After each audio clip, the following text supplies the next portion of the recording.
Hey everyone, welcome to Steph and Key TV. Please like, comment, and subscribe, and let me know what you thought of today's video.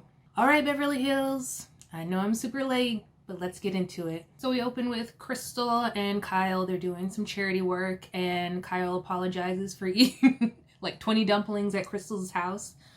I, on the other hand, would not be apologizing. I would be tearing up those dumplings with no regrets. PK is leaving for a while. I can't remember where he said he was going. I don't really care. I was distracted by Dorit's cute little doggy.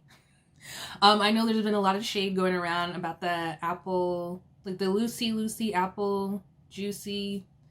I don't know, that dog, the puppy gate from 2 seasons ago. And people were throwing shade because now Dorit has a new dog, and it's like, is she gonna keep this one? We don't know. Then we head over to Lisa Rinna. She is also doing some charity work, doing some video campaigns for this company, and it seems like a lot of these ladies are showing their charity work, which I appreciate. I mean, if you have that wealth, you might as well give some of it back. So Sutton picks up Erica in her brand new Bentley. She says it's her midlife crisis, divorcee, new car, or gift to herself. Which is weird. Like, wasn't Sutton dating some guy last season? Like, I know she was divorced, and she had like a boyfriend last season. Where is he?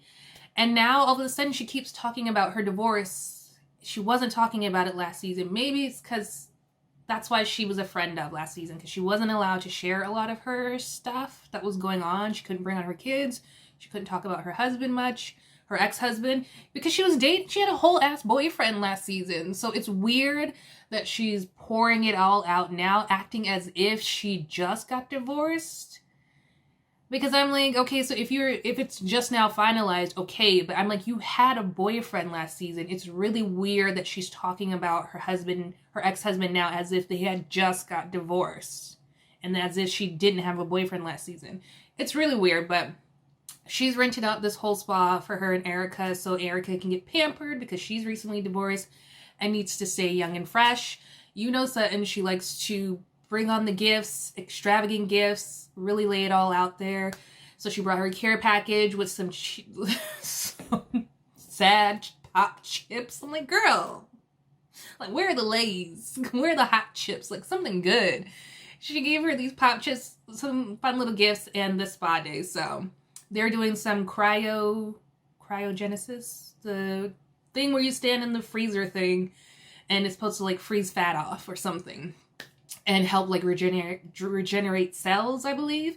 But they're doing that, and yeah, you know. So Erica and Sutton are talking about being married to powerful men and how they're just not gonna lie down during a divorce. It's gonna be a drag out fight. Even though, like, we know this, allegedly, this divorce is a setup so that Erica can get away, like, free of any charges that are coming against Tom, allegedly. And she's just talking about, like, how mean Tom was, which he is. I mean, I saw that documentary. He's a mean man. he's a horrible man. But they keep using, like, the same 2 clips of him being mean to Erica. It's, like, at the dinner with Lisa Vanderpump and Ken, and then at the dinner where like all of the ladies were there. So they keep showing those 2 same clips because we didn't see a lot of Tom, and whenever we, you know, saw Erica talking about Tom or saw them together, it was always very loving and caring. So I mean, but you never know what's going on behind closed doors. I'm sure he wasn't always like what we saw. From what I saw of the documentary and from what these victims have recounted, he was a horrible, horrible man. So I'm sure there is some validity to what she's talking about when concerning about him being a monster. But just like from what we've seen of her, like crying over him and saying how wonderful he's been and how supportive, it's just, I don't know. It's hard to like buy what she's selling. And it was funny because she was talking about like how he's not just going to hand over a small fortune. It's not like he's going to be like, here, take the couch. And I'm like, girl, didn't you steal the couch and some chairs? I'm pretty sure you mentioned that 2 episodes ago, but c'est la vie. So we head over to Crystal's place. She's doing some kickboxing. She said she uses kickboxing to just help her with her body image. She used it to lose some of her baby weight, and it just really helps her to have a routine, which I think is great, especially with people with body issues and eating disorders. I feel like it really helps them to have a routine, like a healthy routine, and to focus on strength rather than weight loss. So she's doing her kickboxing moves. She's really good. She got a little rhythm. She's dancing when she's hitting her moves. And she also has some baby's kids because her daughter comes out. First, she's trying to get her involved with the kickboxing. She wants none of it. So then she takes her back over to the side, to the back patio. And then she's coming back and just like coming back and forth. And Chris is like, look, you want to work out? Or go inside. So she tells the like nanny to take her in. The little girl calls everybody stupid and throws a fit. And it's just like, I'm sorry. I always laugh when it's like other people's like badass kids. I know it's gonna like suck if I have some badass kids, but I think it's hilarious when people have badass kids. It's like funny to watch from a distance, not when it's like affecting you, because then you're like, handle your badass kids. But I thought it was really funny. Her son, however, is very much into the kickboxing, so I think that's cool. Hopefully her daughter will come around, because I feel like I would love to do kickboxing. If we had like that in my area, I feel like I would take full advantage of that, because it just looks like so much fun and just makes you like super strong. So I thought it was a nice moment to show her with her kids despite the tantrum. So now Erica and Sutton are in the sauna. So Sutton and Erica are now in the sauna, and Sutton's like, I have to ask, like, were you upset that Tom didn't come see you while you were on Broadway in Chicago? And she said yes. And I find that interesting because the reunion, everybody was so pissed that Garcelle didn't go. And we saw, I mean, they have a clip of it of Erica defending Tom for not coming. Oh, he was too busy, he couldn't make it, and defending him. And everybody acted as if it was okay. Like, it was no big deal. Oh, he's so busy. But Garcelle should have gone. Like, they, like, ripped her to shreds, and Erica looked all pissed when Garcelle, I mean, was coming up with excuses as to not going. But I was like, everybody seemed a lot madder at Garcelle for not going than they did at Erica's own husband for not going. That boggled my mind during the reunion. I was like, this is bizarre. But now she's like saying, you know, like she was so upset that he didn't come and see her and support her. Like, after all this, you've been supporting me and funding me. Funding. Her choice of words. Why wouldn't you come see your wife at her show? And I was just, I don't know. It's so weird. It's really weird. She does have a moment when she's talking about like her marriage was just nothing like Mauricio and Kyle's and PK and Dorit's. And I find it interesting because I feel like her and Dorit are a little bit similar as for the fact that they married these men for money. But Dorit and PK are closer in age, and I feel like they actually love each other. I do not feel like Erica and Tom's marriage was a marriage of love. I felt like it was a marriage of convenience. Like, she needed money, and he needed a young, good-looking wife on his arm, and it worked for the both of them for a long time until he got caught in his messiness, and now it doesn't work anymore. But I never felt like, oh my gosh, I'm so madly in love. I never got that from Erica, ever. I didn't get that from Tom either. He just seemed like, hey, here's my wife. And it just never, like, but I feel like they knew that, right? Like, we all knew what was going on, so it's interesting that she like teared up about like her marriage not being like the others and having to reconcile that. But I'm like, girl, you married for money. Like, what did you expect? You married in like a man like how much older? Good grief. I think 30 years older or something. But like, so I don't know what you were expecting, girl. Erica also calls Sutton one of the most kind-hearted people in her life right now. You can't be talking about Sutton. Sutton? Like, I know she's very gift-giving, and that must be great to have a friend who's like that, but, like, Sutton, most kind-hearted? Have we been watching the same show? And I find it hilarious because later on we see in previews that Erica rips Sutton to shreds. I thought she was the most kind-hearted friend you have in your life. What happened? So we're at Garcelle's. She just wrapped shooting the reel online. It's not as fun for her because she's not in a fun, like a big fancy studio with her own parking lot. But I mean, she's still a talk show host. So she's got part of her checklist checked off. And we find out that the Kyle goldfish died. They have like the little Kyle Bouvet 2020. The Kyle fish did not last very long, which is why you should not be having goldfish as pets. Let them be free. But Garcelle asks the boys, like, how would they feel if she got remarried? They're not having it. They're like, nope. One of her sons is like, you don't need to love anybody else. You love me. And she's like, oh, are you declaring your love for me? So she runs over. She's like, wait a minute, you're going to regret that. And hugs him. And they're like, oh, gosh. But I find it very sweet. You know how, like, sons and their moms, and I feel like daughters and their sons, that, like, bond is just so strong. And they know their mom very well. They're like, you ain't getting married to nobody except if it's Brad Pitt. Because they know she loves some Brad Pitt. So Erica picks up Lisa Rinna. They're in her new... what is it? Range Rover. They're in her new Range Rover. Oh, Erica brings up the fact that she met up with Garcelle, and Garcelle asked her about Tom's new supposed girlfriend, who's like 60. Erica says she doesn't know anything about it, but then Erica tells Lisa that she's also been rumored to be dating people, like friends of hers that she's not dating, whom she hasn't seen in like years. So she said it could be, you know, just tabloid gossip. And then Lisa Rinna just jumps at the chance to tell Erica all about, well, my daughter Amelia has been linked to this guy named Scott Disick. Like, girl, she knows who he is. We all do, unfortunately. I don't even watch that damn show, and I know who he is.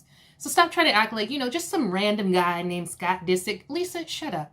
So, Amelia is dating Scott Disick. She's 19. He's 37 with 3 kids. A 37-year-old man with 3 kids is sexually attracted to a 19-year-old who can't even legally drink. So, I mean, but it's California, right? It's Hollywood. That predator syndrome just keeps on going. It's just a mess. But Lisa keeps saying, like, her and Harry just don't want to draw attention to it, even though she keeps talking about it and bringing it up. Oh, I don't want to draw attention to it because we think it's just a phase. And we feel like if we don't draw attention to it, even though she keeps drawing attention to it, that it will just go away. And she's like, I don't know what should I do? Should I text Chris, Jenner? Like, and it's like, girl, shut up. She is salivating at the fact that her daughter is somehow connected to the Kardashians by way of Scott Disick. Like, she is such a mess. She loves it. Oh, you could tell she loves it so much. And it's so sad.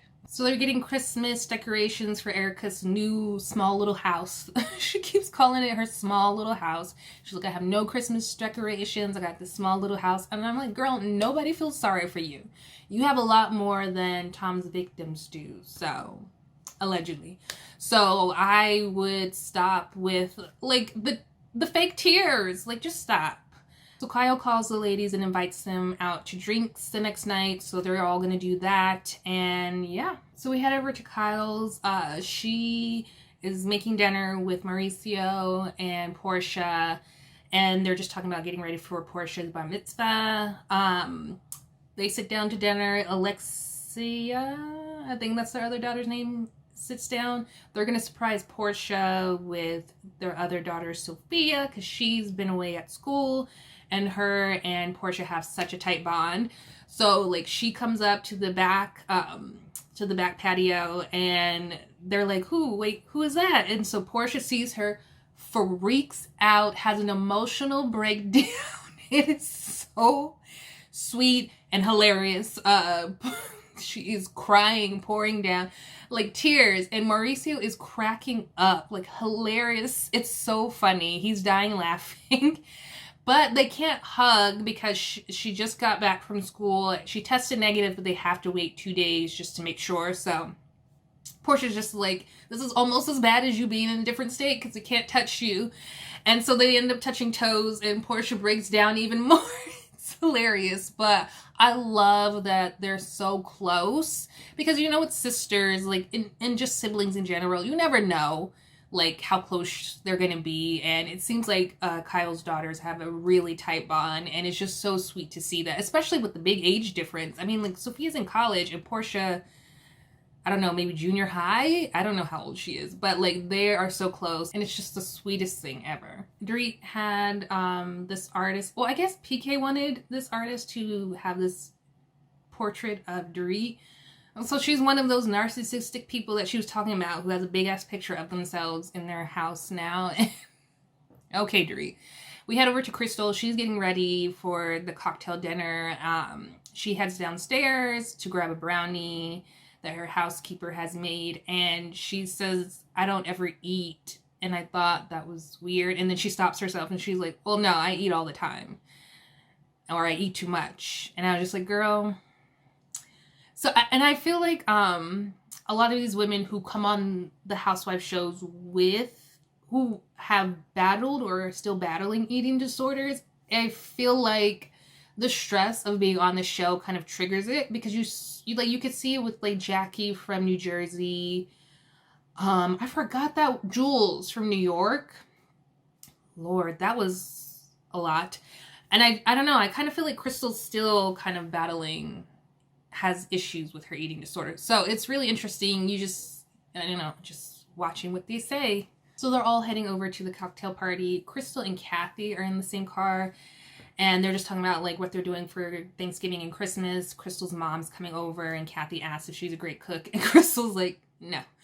And she's just talking about it while Kathy takes out her nail file and starts filing her nails. And she's like, I'm thinking about getting some of those long nails. And I'm just thinking, does Kathy have like ADHD or something? I don't understand how you're having a conversation with someone and then they just trail off and start filing their nails and jump on to like getting long nails. Like, girl, like I know she's kooky and stuff, but I'm like, can we have like a conversation? Can you focus a little, please?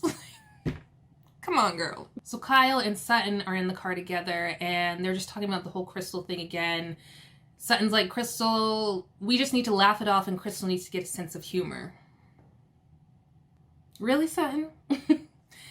Crystal needs to get a sense of humor? Like, wasn't there a joke earlier this season, like a prank that these ladies played, and you flipped out because you were left out of it? Please let us not forget. I know everybody likes to say Sutton was the only one who wasn't in on it, but Kyle was there, and she said that she wasn't in on the joke either, and she did not flip out about it. But you did. You had an emotional breakdown because you weren't in on the prank. But Crystal needs to get a sense of humor. Okay.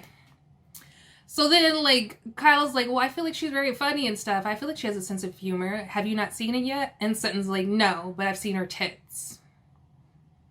And then she's like, oh, I'm just joking. I'm like,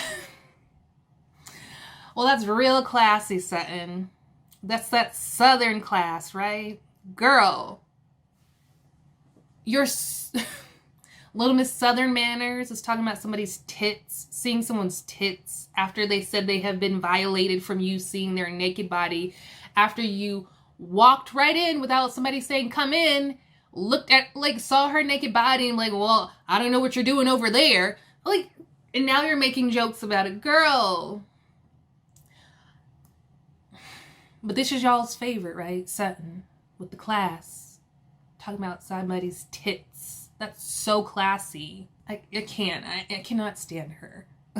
Maybe I need a sense of humor, because I didn't find it funny, especially coming from somebody that has been in this tumultuous relationship with her, and now you're like laughing about seeing her tits. Like, girl. So all the ladies start to arrive. Dorit gets there covered in head to toe with Louis Vuitton. And Garcelle's like, girl, she like tells her to stand up so they can see the whole look. And she's like, Dorit commits to her brands. Like, from head to toe. Like, you're never gonna know, like, is that Louis Vuitton? Because it's screaming. Which is true, because but I mean, that's how Dorit dresses. I feel like she has a stylist that copies young black women's fashion. Like, because some of the looks and some of the hairstyles, sometimes I'm just like, you did not get that from a white woman. I'm sorry, but no. But I mean, at least she commits to it, like, all the way. And can you please tell me what Sutton is wearing? What is she ever wearing? Is this like another couture thing? This raggedy bow on her shirt? It's not even like a cute bow. It's all crinkled and looking like this on her shirt. And I'm just like, Sutton. Sutton. I'm still waiting for the ugly leather pants comment in the next episode. But like, for me, it's hilarious because I'm like, girl, you can never talk about anyone's fashions ever, Sutton. Ever. For some reason, Erica is obsessed with ordering a hot toddy like everywhere she goes now. And Lisa Rinna can't wait to tell everybody about Scott Disick. She just has to bring him up every 5 minutes. And she's so excited about it. She, like, the rest of the ladies are divided. Like, Lisa, Kyle's like, he's too damn old and he's got 3 kids. Garcelle's like, hell no. Sutton's like, nah. Erica's like, I wouldn't mind it because I was the younger woman who dated an older man. But I'm like, girl, you were 28. Amelia's 19. Like, her brain hasn't even fully developed yet. This is not the same. No. So then Garcelle tries to compare, like, her son Oliver's situation. He struggled with addiction for a very long time. And then he found this woman who had, like, 3 kids. And he's like, and now the woman that he's dating, now she's pregnant. And Garcelle was like, this kid just really knows how to, like, screw up his life. Like, can't you get it together? But she said it changed his life. It saved him. He's no longer doing drugs. He is in a healthy relationship, and like his new son is like the best thing that ever happened to him. And even Garcelle, she's like, they're all my grandkids now, so you can never judge a book by its cover. To a degree. I'm like, Garcelle, that is a beautiful story, and I'm so glad her son has won his fight over addiction, and he has this beautiful new family. But he's 29. They showed it in the little thing. He's 29. He is not 19 years old with a 37-year-old grown-ass man who's got grown-ass problems, who has kids, like 3 kids. Like, this is not the same. No. So Sutton brings up the fact that Garcelle is dating 3 different men on Bumble, the dating app, which is really weird because I thought there was like a celebrity app for dating that's like super like exclusive and you can only get in if you're a celebrity. So it's weird that she's just like on Bumble. And she even said she had to like verify her picture and her name like 3 times because nobody would believe that it was her. But she's got 3 dates going on, and they're just talking about, like, you know, live it up, and you need to have a blue check to get on this ride, or a whole lot of money to get on Erica's ride. And they're still talking about it. And then Kathy said, like, you never know, like, what's going to last, like, how long it's going to last. And Garcelle was like, yeah, you never know, like, nothing lasts forever. And Sutton sings forever. And then out of nowhere, Kathy's like, oh, that's a good one, Thomasina. And so then they all start laughing without even knowing what the heck she's talking about. And even Sutton starts laughing, and they're like, Lisa's like, can you tell us what Thomasina is? And she said, Thomasina, the peeping Tom. Well, slowly but surely, Sutton stops laughing. She's being called a peeping Tom now. And I'm just like, Kathy, girl, you messy. Why are you calling her peeping Tom? Like, why are we drawing attention to this story that's supposed to be dead? And I feel like as your friend, like you and Sutton are friends, I would not be calling my friend a peeping Tom after that situation. Maybe it's funny to the rest of us, but like if I was Sutton, I wouldn't feel like that was very funny. But you know she's not going to call out Kathy on anything. No, she's not. Even though I feel like Kathy, come on, Kathy did the prank, didn't let Sutton in. She didn't get mad at Kathy. She got mad at Crystal. And now Kathy's calling Sutton a peeping Tom. She's not getting mad at Kathy. She's about to get mad at Crystal. This makes sense because...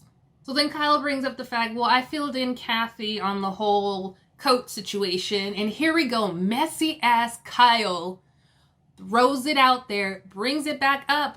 When everything was fine, it was dead, and now it's brought back up thanks to Kyle. Kyle brought it up. To all you Sutton fans who feel like Kyle and Sutton are just besties, Kyle brought it up to throw her friend under the bus for the storyline. Crystal didn't bring it up. Crystal and Sutton were done. Kyle brought it up, and she's like, to use the word violated just implies something sexual. And Erica says she feels the same way. So Crystal's like, no. Let me read you the definitions of a violation or violated. And she lists them all off, invading somebody's privacy. Lisa even throws in one. None of them are sexual. Crystal in her confessional reads the definition of violated or violation. And she's like, I don't see sexual in there. So she didn't imply something sexual. She said, I felt uncomfortable, period. And I was naked. I didn't say she did anything sexual. I said I was violated.